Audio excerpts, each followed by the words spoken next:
So our next presenter is Tim Stiles. He's the Executive Director of the Career and Professional Development Office. He has his master's and bachelor's degrees from IU in Bloomington. He leads a team of tremendous professionals who work really hard and diligently to prepare your students for their careers. It is truly a return on your investment in Stetson. There is the Discovery Program, internships, there's grad school preparation, and certainly we do many things where we partner with them in alumni and parent involvement. Tim comes to us, you're in your second year after being at UNC Chapel Hill for the last 14 years. So welcome, Tim Stiles. I'm Tim. I'm a recovering parent. I often when I was a young professional in career, I said to myself, man, it would be really nice if I had kids and I could relate to these parents better, and now I'm wondering why I put myself through that, but I really do truly feel like I can relate to you guys. You are our biggest partners, and I don't want to put that burden on you. I'm not trying to delegate off what we do, but we know from the studies that we see, the research that we see time and again, the most influential person in a student's life when they're thinking about career are families and parents. So that's huge. And so today I'm going to give you a primer on where our office is coming from, what the world of work looks like, how we relate to employers, and a little bit of data to back that up. So hopefully you will have some takeaways today, and we'll talk about some critical moments when you can find conversation opportunities with your students. So let's have some fun. Today we'll talk about the T-shaped professional. It's a model that we're using not only to help connect the college experience to life after Stetson, but also it's a model that can be used to help students pull together everything they do. They don't see what they do here in pieces. They see it holistically, and they terribly want to integrate these different experiences they have into some whole, and it really drives them crazy. I know it did for me as an undergrad too, like, why am I taking this class? How does this experience I had fit into the bigger picture of what employers want? So we'll talk about that. We'll talk about what employers want and then tie that into some of our 2015 cohort data. Our 2016 data is still in progress. The national cutoff date is December for that, so we're still collecting a lot of that. And then we'll talk about some of those critical moments that you as parents and coaches and families can help out with. All right, T-shaped professional, just really quickly, history is design firm in Silicon Valley, IDEO, who's now has offices all over the world, has designed products for people like Apple, Palm, Coca-Cola, you name it. So they've done some really unique things as an organization, came up with the T. IBM really took off with the T and adopted it on a wide scale and gave it a reputation, a very positive reputation. IBM actually was trying to think how to future-proof their workforce. The technology around machine learning and artificial intelligence is replacing a lot of the jobs that you see not only at IBM, but around the world in various organizations. And they were trying to come up with a way to create a more nimble worker who they could retool very quickly for parts of their organization that were expanding, while others were contracting or being replaced by machines. And this is accelerating, by the way. I'm not going to go into that or paint a picture, but it's some very interesting thing if you read books like The Rise of the Robots. The I-shaped professional was an issue that Michigan State University had, their Collegiate Employment Research Institute, because they're a very technical university, so you can imagine the I being kind of the person who gets a lot of depth. That worked really well for most of the 20th century, right? We needed people that were what? When we talk about somebody that is discipline specific, deep in one area, what's that called? Experts, mastery, somebody is really heavily competent in one area. So that was the model that worked. What we found is that competencies and mastery in one area quickly becomes dated. It has a short shelf life. I hear now that an engineering degree has about a 1-year shelf life because so many skills get dated, technology replaces some of those skills, and new innovations and theories come to market. So again, something to think about as we look at the I-shaped professional. So the I is the depth. Let's talk about the T, because the T relates very well to what we call the liberal arts education, kind of holistically again, putting it all together. So the T-shaped professional kind of looks like this. You can see again the depth there, the I-shaped professional. When we look at the crossbars, the breadth, we're talking about a couple of different things. One are just boundary crossing competencies. These are what I call sure bets, and we'll get back to those later on. When you look at the survey that has been done with employers across the country on an annual basis, we're pretty confident that a student wouldn't have to pick a major and could be deep in some of these areas like team building, project management, critical analysis, quantitative analysis. Those areas are hypercritical across a wide range of professions, especially at the entry level. So students do not have to know their major, minor, what they're even learning if they get deep in these areas. We could sell them on employers if they got the right experience. That's comforting for those of you who have students who are very interested in about 20 different majors that we have. The second thing on the crossbar, you see many disciplines and many systems. And again, this is interesting because you hear students complain about the general education stuff. Why do they put these hurdles? You know, it's like going around, you know, we've been watching the Olympics, you know, and you got all these hurdles every 15, 20, 25 feet. And it's because we're wanting students to get depth of perspective. They are going to work with people that are very different than them. They are going to interact with a variety of systems out there that come at problems and issues from a different perspective. So again, this is where you come into play to help them put this in perspective, because you have life experiences they may not have at this point. So you get this stuff more than they do. Here's IBM systems. They break it down into about 13 different areas. When you look at huge systems around the world, we're talking about really the flow of things, which is around transportation, energy, information, human activities and development, a lot of your business services, buildings and construction, education, healthcare. Those are all pieces of big, giant systems, and of course, government at all levels, local, state, and federal. And you can see these systems don't stand alone, right? They brought a lot of wonderful things to our lives, correct? They also have created a lot of issues, and there's conflict between these systems, as you might imagine. You look at the water wars out west in the western U.S., you can see a lot of systems at play here, right? Lots of systems at play. So again, think of those systems that way, because we're trying to help students, again, not get depth in a lot of areas, at least one system, but also to think about how their system interplays with others. Now, what's in it for the student? We call it the me and the T. So Phil Gardner and Linda Gross from Michigan State, I want to give them credit, as well as Jim Sporer from IBM. They started really digging in deep and saying, how does the student view the T-shaped model? What does that really mean to them? They boiled it down really to three things: purpose, awareness, and confidence. And I want to talk about those in depth in just a second, but let me just kind of tie them together. And they're not separate concepts, by the way. So when we oversimplify things here, it's more complicated than that, but I think it helps me to deliver information and to help students see things so they can kind of tackle it in piecemeal.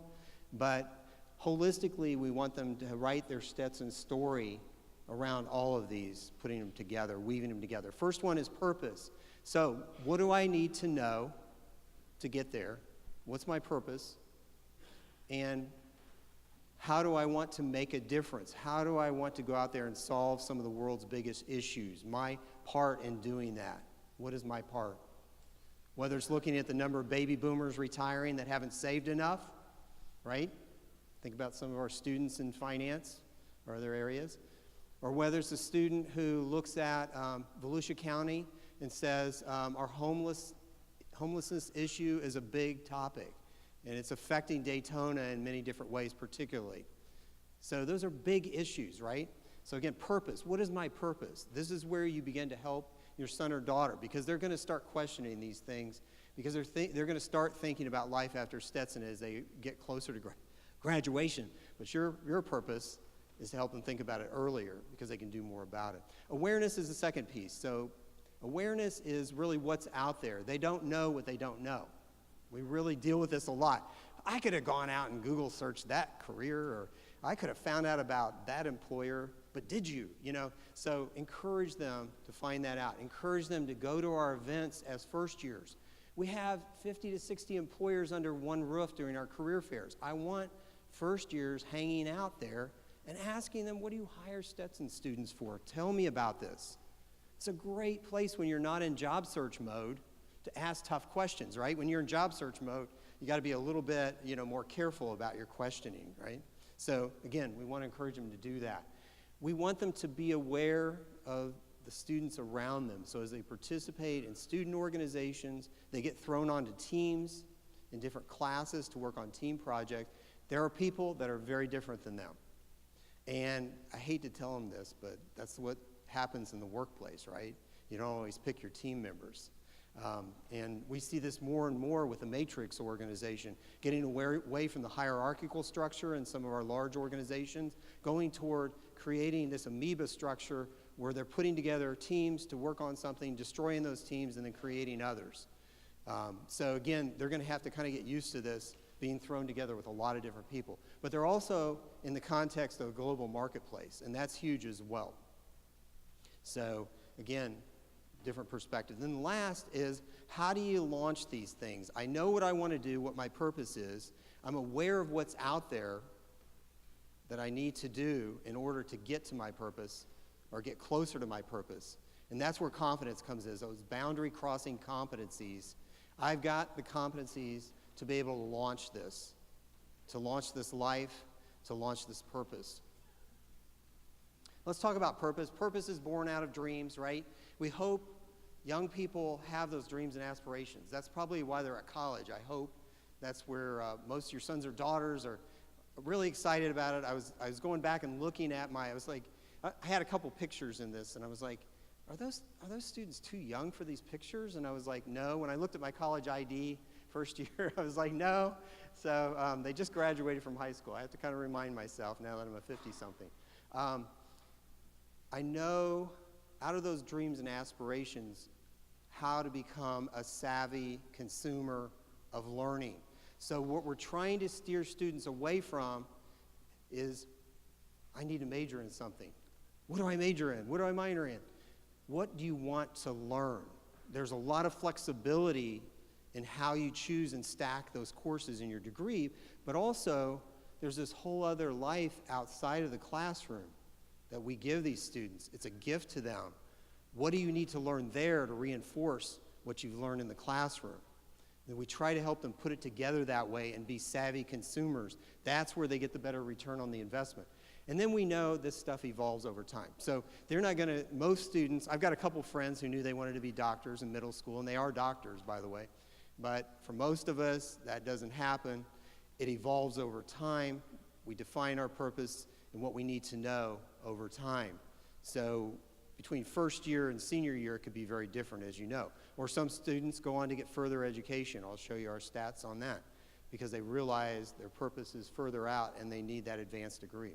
So they're guided by their values, interests, and personality. They need to know who they are, and that's where we dig in with them. That's where you know them much better than we do. We get these like small encounters pieces, and they're very complicated individuals. And when you think about it, you help them really piece things together because you've seen them day in and day out for many, many years. Through this end, I don't mean to get off track on purpose, awareness, and confidence. Imperative and New York University put together a survey. They did a tremendous job and had a large swath of individuals in the workforce participate across industries and jobs. What they found, disappointingly to me, is that about 28% of the workforce really were what they call purpose-driven individuals. Why am I disappointed? Because look at some of the stats on those purpose-driven individuals. They have longer tenure in the organization. They're more likely to be leaders in that organization. They're more likely to be a recommender, experience more meaning at work, believe their work makes more of an impact. They build stronger relationships with their coworkers, but also external stakeholders as well. Interestingly, they were paid about the same. Who would you hire? Who would you hire? Do you want to hire somebody with purpose that's driven by that? or not? So again, this is why we're going in this direction. This is why we're going in this direction. Awareness. Awareness is, again, going inside, understanding who you are, not just your values, your interests and personality, but also your strengths and weaknesses. We hope we test some of those in real time. What am I good at? What am I not so good? Begin to understand what those are. What do I need to make up some ground on? What that does, and the way you test that, is you help give them knowledge. And the knowledge comes through experiences. So we get students exposed to our alumni and employers early on. We have networking events. We take students on site visits. Last year, we took students to Tupperware's headquarters. The year before, to the Orlando Magic. This coming year, we're going to go to Daytona, experience NASCAR and DIS. We have to expose them to different workplaces. Because again, they don't know what they don't know. And often when I ride back on the bus with them, that's when you realize the revelations hit them. Oh my gosh, I've got a lot to learn. So that's the first step. Getting them to our career fairs or to our graduate school fairs earlier on. Don't wait until you're a senior to realize, because you can plan forward and you have more options. When we do that, when they have those diverse inputs, better insight, right? Better insight into what they want to do and how that fits into the context of their purpose. Then last, again, we talked about the launch. I've got the competencies, the skills to do what I need to do. I've learned them here at Stetson. I can now take some calculated risks while I'm in a safe environment, right? College gives you a lot of safety nets to do this. And I use the word calculated here. I don't mean crazy risk, but calculated risks. To be able to find out what I'm good at or not good at, or what I like or don't like. And even if I fail, I have a story to tell about it. Many of our employers in their interviews ask, give me a time when you failed miserably. They want to know, how did that person grow from that experience? So it's not only telling those success stories in a meaningful way, in a coherent way, but also talking about what you learned when things didn't go so well. So just pulling it all together very quickly and putting it in the academic context, I could also put other things on here, high-impact practices like study abroad, internships, undergraduate research. So they would all fit into this, but I didn't want to, I've only got so much time, right? So I wanted to give you a sense of where the academic part fits in. General learning outcomes are those gen ed classes that your student probably will complain about to you, right? At least some of the classes they may be excited about, some they may, why am I taking this class? Why must I suffer?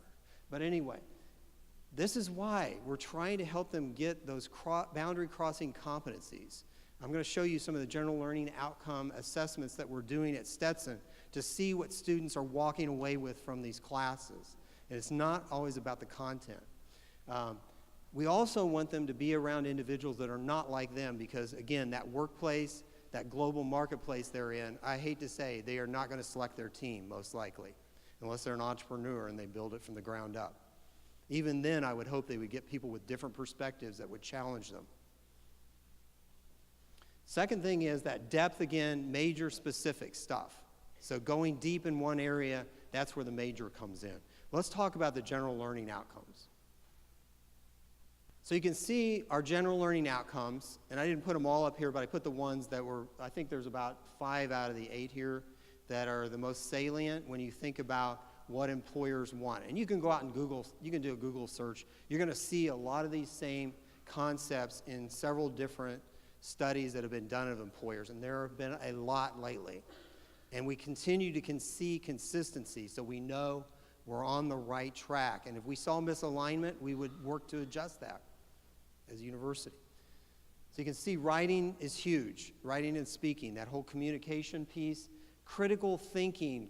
We're talking about even down to the entry-level employee tackling big issues for the organization. They're going to be put on teams that may be tackling something much bigger than what their skill set can handle, but they've got teammates that are teaching them, and they're learning from them, and they're growing into a more experienced worker. Quantitative reasoning, that's crossing into, just like technology did with all our jobs. If you remember back in the 80s, probably very few of us had computers on our desk. This dates me, but Again, I can't even imagine coming to work. The technology is so integrated in my quantitative analysis is a huge part of our life. And I can tell you in career we're using that. We're slicing and dicing data every way you can imagine to look at our student body, see who's successful and not, where we put our limited resources to help raise the boat. And then last, information fluency, just everything coming at us. Hopefully that gives you some concept. This is from the National Association of Colleges and Employers. All right, Stetson Outcomes Survey, and I must say, you know, our faculty never looked cooler than when they were at our first outdoor graduation and they had their sunglasses on. So let's give them a big round of applause there. So they probably should wear sunglasses to class because I think students could just connect better. 36.4% said they didn't start their searches until 1 to 2 months before graduation until after graduation. So we lumped that group together. What does that mean when you graduate and you haven't started your search? It starts with a U. Unemployment. Okay, great. So how many of you like unemployment? Why do our students like unemployment? Because you guys, they know they could come back home, right? So make it hard on them. Put their furniture in the garage. No, take the window air conditioner out of the garage too. So if you're in Florida. So again, this is where we can use your help. This means just starting earlier, man, being more aware of this. So that's one really key data point. This is the first time we've collected this data, so it's very enlightening. 43% say they never used our services. Now that's going to be a benchmark for my staff. Okay, so I own some of that, but again, you're partners in getting them to our office. We're moving to new digs. We are one of the blessed people to go to the Welcome Center. So we are going to be on the second floor of the Welcome Center. If they miss the Welcome Center, man, I don't know where they're living. But has anybody not seen the Welcome Center here? Okay, good. So you know your son or daughter or your family member has, your Stetson student has seen that building. So we're up on the second floor starting after the weekend of September 17th when we move over there. In the meantime, we're in Flagler 100 right across the street. If you look out this window, I see it. Have a little thing of Benjamin Franklin over the top of the entrance there. 41% indicated they never used alumni. That's where we're working with Woody O'Kane's office. Woody introduced me to try to bring alumni into their life. So just about everything we do, whether it's workshops, presentations, practice interviews, all our events, obviously, that involve employers, we're trying to get them into students' faces. You have to get students' faces to those events along with us, and we'll keep you in the loop on that. So I send out a parent communication at the beginning of each semester so you can tack it up on the fridge, remind them about some of these large opportunities that are right there in their backyard. Last piece, you know, folks ask me about what happened, where'd our grads go? 91% success rate. Interestingly, being a liberal arts school, about a third of our students pursued further education. So this year, for the first time, we heard that loud and clear, we're starting a graduate and professional school fair.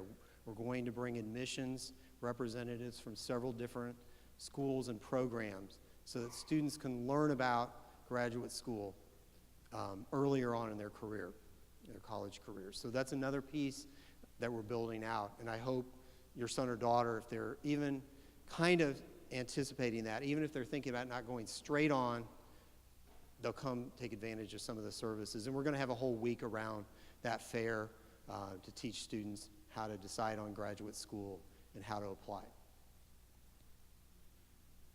Conversation opportunities. Last piece, you know, if you think about like Maria Montessori, the Montessori schools, you know, they look for those critical moments, those critical learning moments. So you have to really keep your earballs on, not your eyeballs, but your earballs on, you know, so that, oh my gosh, they just asked me a question. They actually want information from me.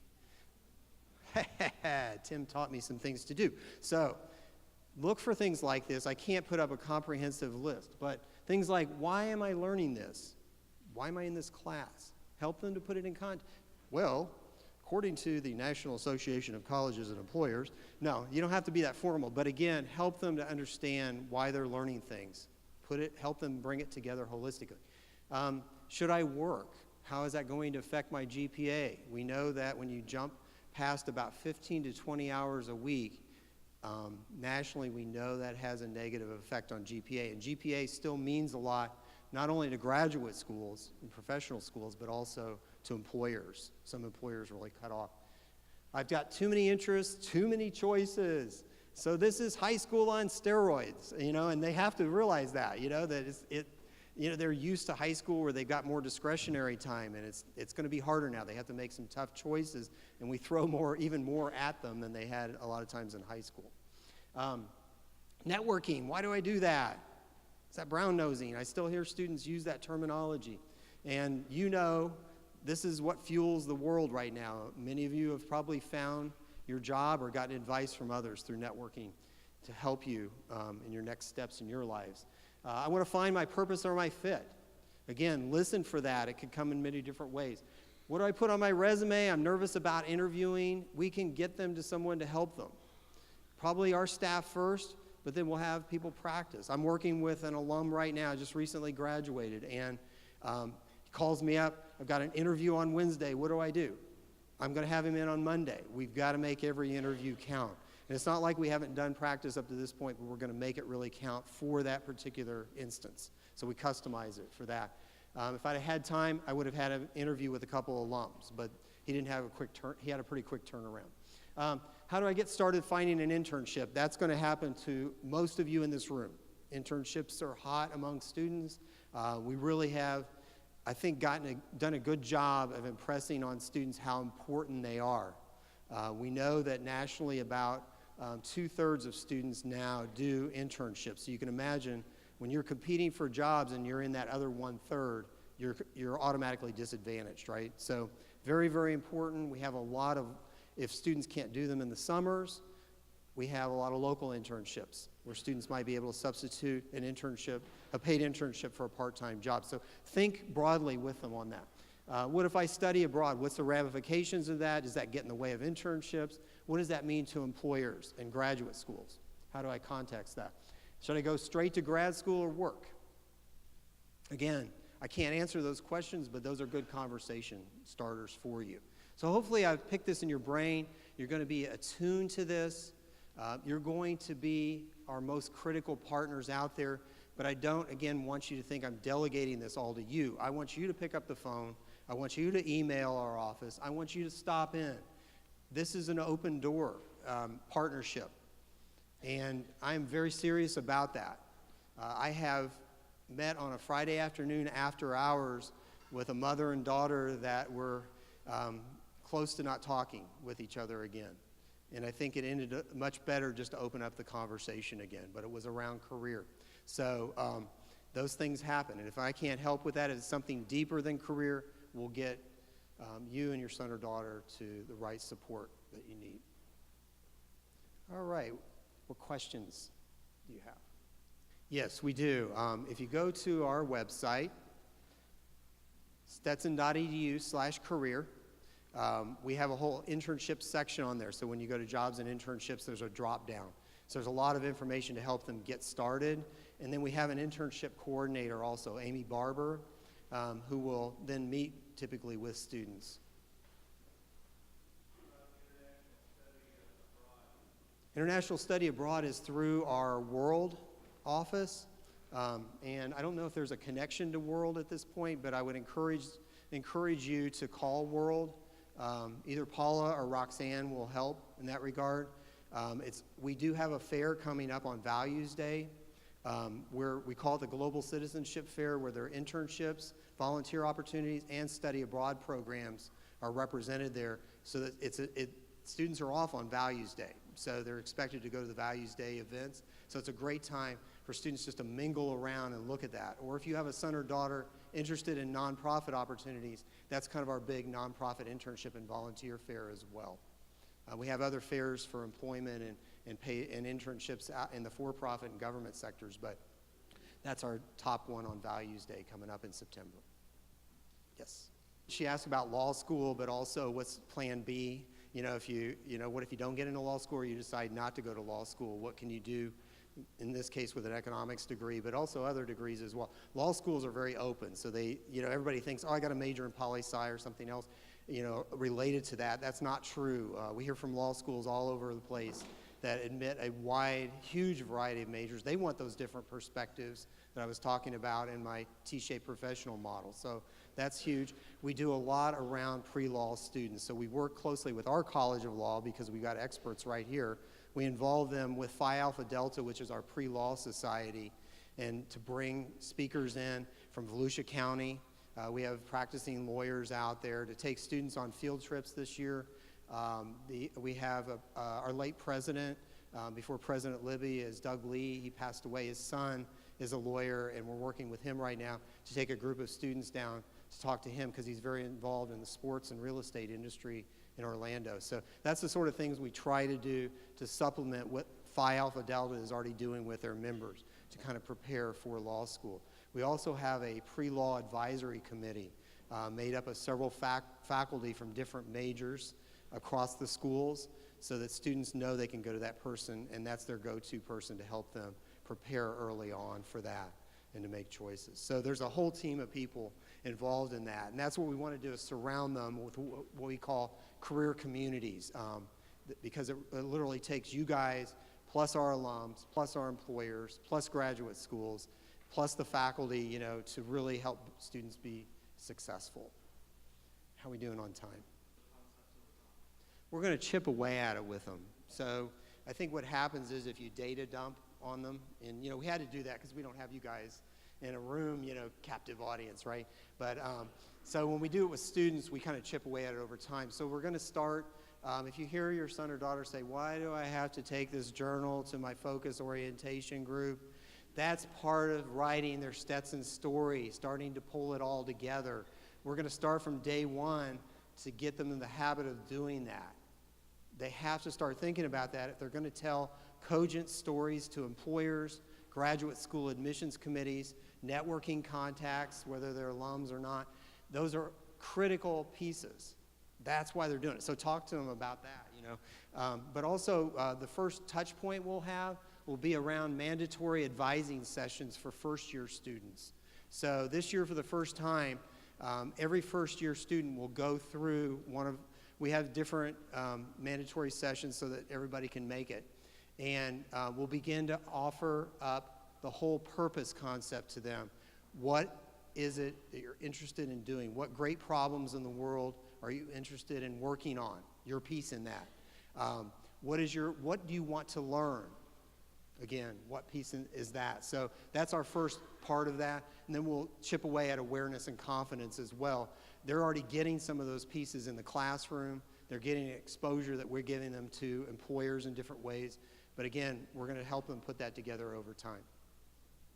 We'll market it pretty heavily to students because we want to make a good impression too, when we visit the workplace, not show up with a handful of students and a 30-foot bus. So nothing more embarrassing. So we work really hard. We work with the faculty, particularly if it's an employer that touches on certain majors, we'll dig deep there as well. And we get a lot of support from the faculty here. I've been at 5 different institutions, and I've never had faculty open up their classrooms to employers like I've had here. And I've never had faculty literally come on some of the visits, bringing groups of students with them. So those are all ways that we'll kind of infiltrate through marketing.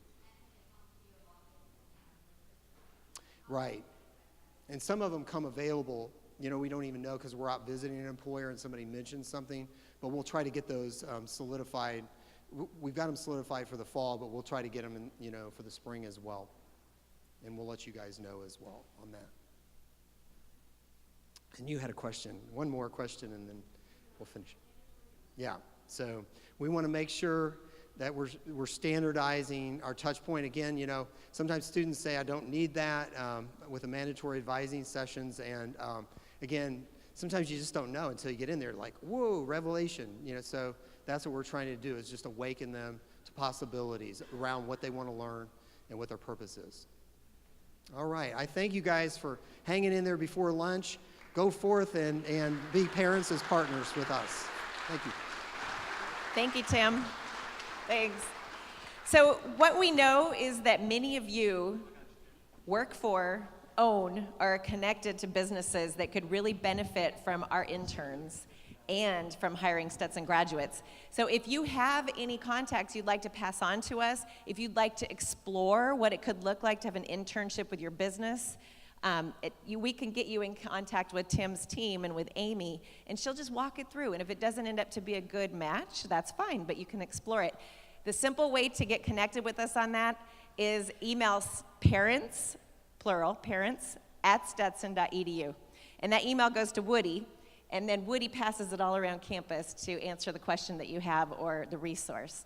So please help us with that. We know that our parents are a valuable resource when it comes to helping with our students and career process.